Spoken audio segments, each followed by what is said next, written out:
Química, primeira série do ensino médio, devolutiva, atividade da semana do dia 15 a 19 de junho de 2020. Atividade 1, combustível e combustão.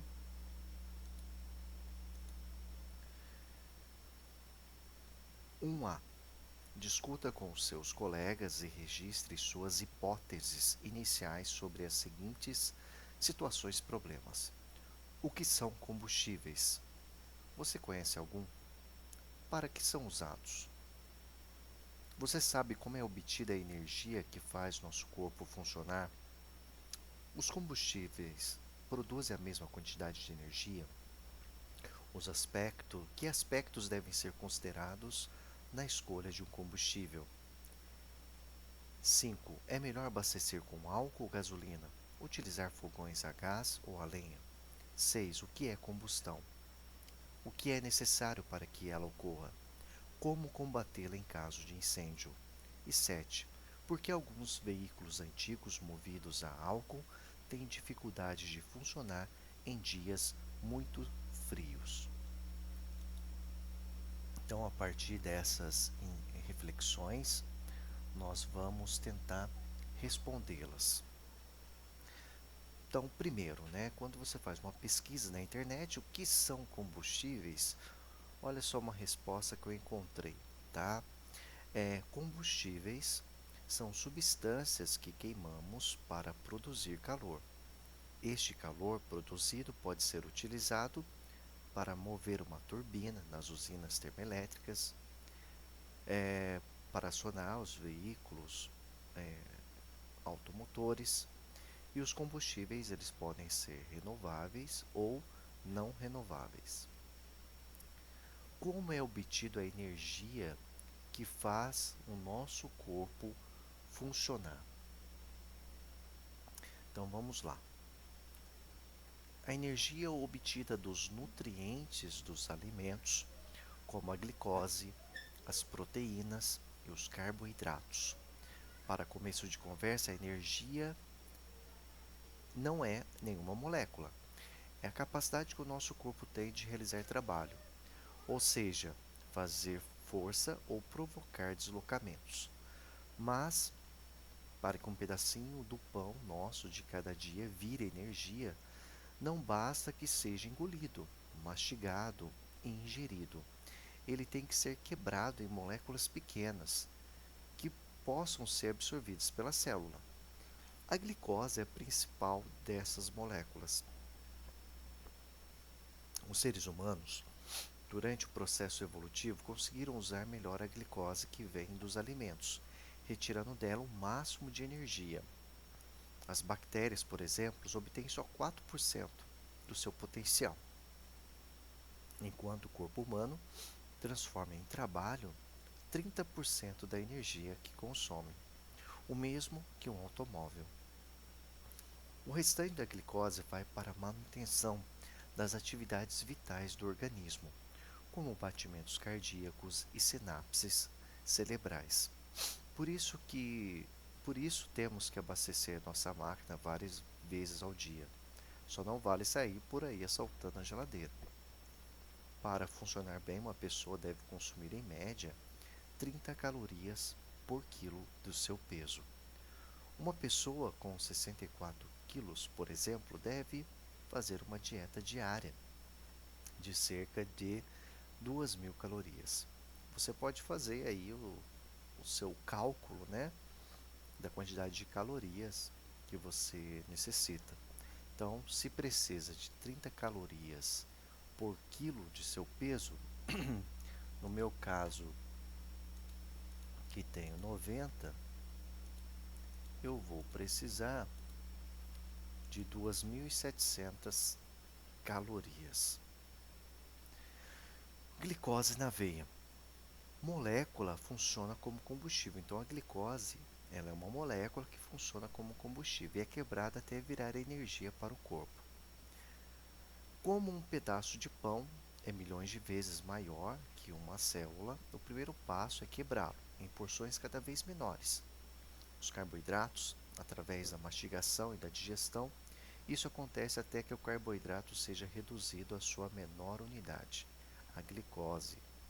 No intestino delgado, ela é absorvida pelo sistema venoso, segue para o fígado, tecidos periféricos e finalmente a célula. Segunda etapa: a glicose entra no citoplasma, a porção aquosa da célula, e sofre sua primeira divisão. Uma molécula de glicose dá origem a duas de ácido pirúvico. Em bactérias, a respiração termina aqui, por isso o aproveitamento energético delas é bem menor. Terceira etapa: os ácidos pirúvicos seguem para a mitocôndria, organela responsável pela respiração celular.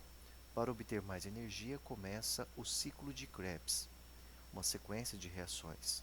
Nessa fase, o ácido perde hidrogênios, que vão para outras moléculas e carbonos. Estes se ligam ao oxigênio disponível na célula, gerando CO2, que sai na respiração. No fim do ciclo, todos os carbonos da glicose viram CO2.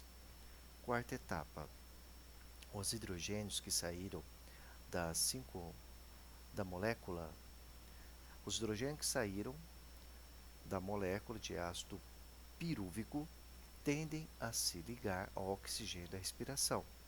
Ao se unirem na crista da mitocôndria, hidrogênio e oxigênio formam a famosa molécula de H2O.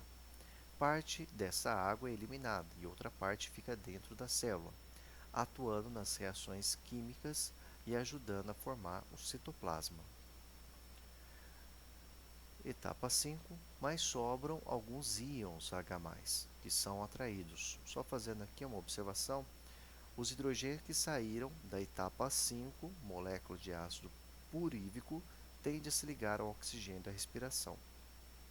Etapa 5, mas sobram alguns íons H+, que são atraídos para o lado interno da membrana, que está carregado de íons negativos. Para isso, eles passam por um caminho específico, uma espécie de turbina em forma de guarda-chuva, a ATP sintase, que gira e liga um fosfato que já está na célula a um ADP, que também está por ali, formando o ATP, que fica livre para participar de outras reações nas nossas células. Sexta etapa: uma das reações que usa energia é a contração muscular. Duas das proteínas do músculo fazem as contrações, a actina e a miosina. A miosina liga-se ao ATP, vindo da mitocôndria, e curva-se sobre a actina. O ATP então se quebra, liberando um fosfato e um ATP, que ficam livres para ser carregados novamente. Assim, a actina e a miosina deslizam uma sobre a outra, realizando o movimento, para que as duas se soltem e o músculo relaxe. É preciso que outra ATP se ligue à miosina, desligando as duas proteínas. Agora vamos analisar a conta energética, quanto de energia vai para cada parte do corpo, para onde vai a energia que o corpo produz. Olha só que interessante, 19% da energia produzida, pela ingestão dos alimentos vai ser utilizada pelo cérebro. A sinapse, comunicação entre os neurônios, consome a maior parte da energia. Como tem pouco glicogênio de reserva, o cérebro pode sofrer danos graves quando falta glicose, mesmo que por um breve intervalo de tempo. Músculos esqueléticos vão consumir 18%. As contrações musculares demandam muita energia. Em atividades físicas intensas, os músculos utilizam o glicogênio, que armazenam em grande quantidade. Coração consomem 7%. O coração depende muito da energia imediata da glicose. Por isso, as mitocôndrias são mais abundantes no músculo cardíaco do que no esquelético. Baço e fígado consomem 27%. É principalmente no fígado que nosso estoque energético, o glicogênio, está armazenado. É dele que retiramos a energia enquanto dormimos, por exemplo. Rins, 10%. A maior parte dessa energia é usada para a produção de urina. O restante é utilizado para fabricar hormônios ou eliminar toxinas. O resto do corpo vai ficar com 19%. Bateria carregada. O ATP, ou adenosina trifosfática, é como uma bateria. Carrega e descarrega cada vez que os íons H+, movem a turbina. Mas o que o ATP tem a ver com o pãozinho? Cada vez que 1 grama de glicose é queimado, 4 calorias são liberadas, recarregando milhares de ATPs. Para assistir 1 hora de aula, por exemplo, o seu corpo consome cerca de 126 calorias, ou seja, pelo menos 30 gramas de carboidratos são necessários, o que corresponde a um pão. Viu como é importante assistir essa videoaula? É que você estudando, você está também consumindo energia. A outra pergunta, né? A pergunta 6, né? O que é combustão? O que é necessário para que ela ocorra e como combatê-la em caso de incêndio. O que é combustão? Combustão é uma reação exotérmica que ocorre entre um combustível e um comburente, que é o oxigênio. Nosso comburente, para efeitos de estudo, sempre será o oxigênio. Alguns exemplos são as queimas de madeira, papel, gasolina, entre outros. Combustão é toda reação química em que um combustível, material oxidável, reage com um comburente, um material gasoso que contém o gás oxigênio, como o ar.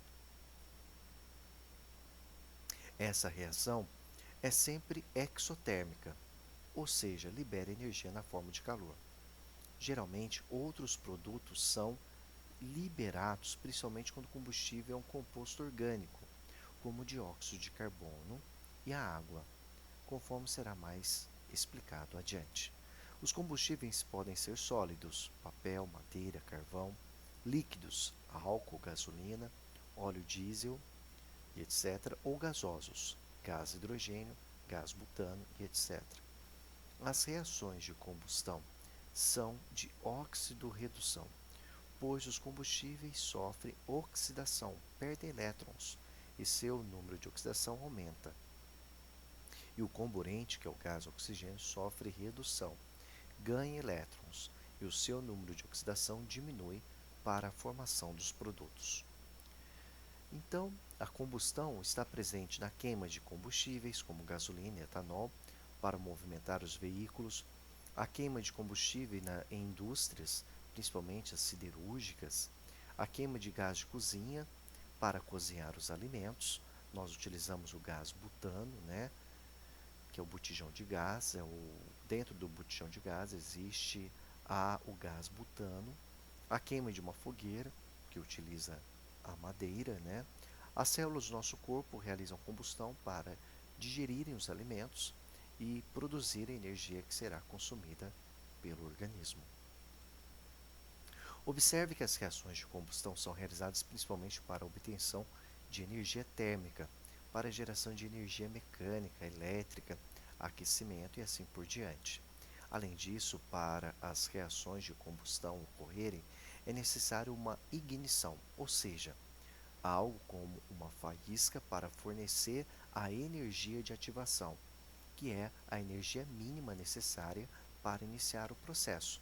Depois de iniciada, ocorre uma reação em cadeia, pois a própria energia liberada na reação permite que a combustão continue. Ela, ela para apenas quando o combustível ou o comburente acabam. Existem dois tipos básicos de reações de combustão de compostos orgânicos, que são a combustão completa e a incompleta. Veja do que se trata cada uma. Combustão completa ocorre quando existe oxigênio suficiente para consumir todo o combustível e produz dióxido de carbono e água como produtos. Além disso, nas reações de combustão completa, o número de oxidação do carbono atinge o seu valor máximo, que é de 4 mais. Então, nós temos aí a representação, exemplo de combustão completa do metano, CH4, mais 2O2, formando CO2 mais 2H2O mais calor. Preste atenção nessa representação de uma reação de combustão. Então, nós temos aqui o CH4, é a molécula de metano. Entre parênteses está a letra G, dizendo, representando o seu estado de agregação, o seu estado físico. Significa que o CH4 está no estado gasoso, assim como o oxigênio. Quando não aparece número, significa que tem uma unidade de carbono e 4 unidades de hidrogênio. Ou seja, a molécula de metano é constituída de um átomo de carbono e 4 unidades, 4 átomos de hidrogênio. E quando não aparece número, significa que uma molécula de metano reage, o sinal mais dentro da química significa uma reação, com esse coeficiente 2, significa que vai precisar de duas moléculas de O2, o gás oxigênio é formado por dois átomos de oxigênio, então uma molécula de metano reage com duas moléculas de oxigênio, a seta representa a formação, e aqui tem a presença da energia de ativação, o calor. Então, o gás metano mais o gás oxigênio mais a energia de ativação ou calor vão produzir, vão formar uma molécula de dióxido de carbono, CO2, mais duas moléculas de água, mais a liberação, mais a formação de calor, nossa energia térmica. Por isso que fala que essa combustão é uma reação exotérmica, por conta dessa liberação de calor. Então, vamos guardar essa forma de representar uma coisa muito importante dentro de uma equação química, a quantidade de carbonos nos reagentes, que são os elementos representados à sua esquerda, tá? Tem que ser igual a quantidade dos elementos químicos nos produtos. Então, observe, eu tenho um carbono aqui nos reagentes, um carbono nos produtos. 4 átomos de hidrogênio nos reagentes e 4 nos produtos. 2 vezes 2, 4. Eu tenho 4 átomos de oxigênio nos reagentes e nos produtos eu tenho aqui 2 mais 2 vezes 1, 2, 4 também nos produtos. Então, essa equação completa da combustão do metano, ela está balanceada. Olha agora do butano. O butano, pessoal, ele tem 4 átomos de carbono e 10 de hidrogênio. Então, duas moléculas de butano reagem com 3 moléculas de oxigênio, formando 8 moléculas de oxigênio, mais 10 moléculas de água, mais energia. Vamos ver se ela está balanceada? Vamos ver a quantidade de carbono? 2 vezes 4, 8. Nos reagentes. Vamos ver nos produtos. 8 vezes 1, 8. Vamos ver a quantidade de hidrogênio? 2 vezes 10, 20 nos reagentes. Vamos ver nos produtos? 10 mais 2, 20 também. Vamos ver a quantidade de oxigênio? 13 vezes 2, 26. Vamos ver nos produtos? 2 vezes 2, 16, mais 10 vezes 1, 10. Então, 10 mais 16, 26. Então, essa equação, que representa a combustão do butano, está balanceada. Em virtude da crescente combustão de combustíveis fósseis, como o carvão e os derivados do petróleo, a quantidade de dióxido de carbono na atmosfera aumentou muito, agravando o problema do aquecimento global em razão da intensificação do efeito estufa. Além disso, se houver resíduos de enxofre no combustível, eles também sofrerão combustão, liberando para a atmosfera óxidos de enxofre. Então, eu tenho aqui, enxofre, observe que não é G, é S, ou seja, sólido, mais 3 meios de O2, ou seja, o gás oxigênio, mais a energia de ativação vai formar o óxido de enxofre na forma de gás. Esse óxido reage com a água das chuvas e gera o ácido sulfúrico, o que leva a outro problema ambiental chamado de chuva ácida. Então, observe que nessa aula a gente poderia fazer um paralelo com biologia, a parte de como o nosso organismo, o nosso corpo, transforma o alimento em energia, como também a parte de geografia, essa questão da poluição, essa questão da produção da chuva ácida, da industrialização. Olha só essa imagem, né? Um veículo automotor, como ocorre aí a emissão de poluentes para a atmosférica, contribuindo para a geração do efeito estufa, né? Então, a combustão de combustíveis fósseis por automóveis libera gases poluentes para a atmosfera. E agora vamos falar sobre a combustão incompleta. Ocorre quando não existe oxigênio suficiente para consumir todo o combustível e produz o monóxido de carbono e água, ou fuligem, formada basicamente por carbono e água como produtos. Além disso, nas reações de combustão incompletas, o número de oxidação do carbono atinge valores menores, como 1 mais e 2 mais. Lembre-se, na completa, o carbono atingia valores de número de oxidação no valor de 4 mais. Então, nós temos a representação da combustão incompleta do metano, CH4, mais 3 meios de O2, CH4 reagindo com 3 meios de O2, formando CO mais 2 moléculas de H2O. Então, vocês podem observar que não há formação de CO2, tá? E também, outra maneira de representar a combustão incompleta do metano, CH4 mais O2, formando o carbono sólido mais 2 moléculas de H2O. Temos também a combustão incompleta do gás butano, uma molécula de gás butano mais 9 moléculas de oxigênio, formando 8 moléculas de monóxido de carbono mais 10 moléculas de água. Combustão incompleta, outra representação, uma molécula de gás butano mais 5 moléculas de gás oxigênio, formando 8 moléculas de carbono mais 10 moléculas de H2O. As reações de combustão incompleta geram menor energia e também formam resíduos muito tóxicos para o meio ambiente, como o monóxido de carbono. Assim, o estudo das reações de combustão é importantíssimo não só para o avanço das técnicas usadas na sociedade moderna, mas também para controlar e diminuir os efeitos prejudiciais. Então, vamos terminando por aqui a atividade 1A.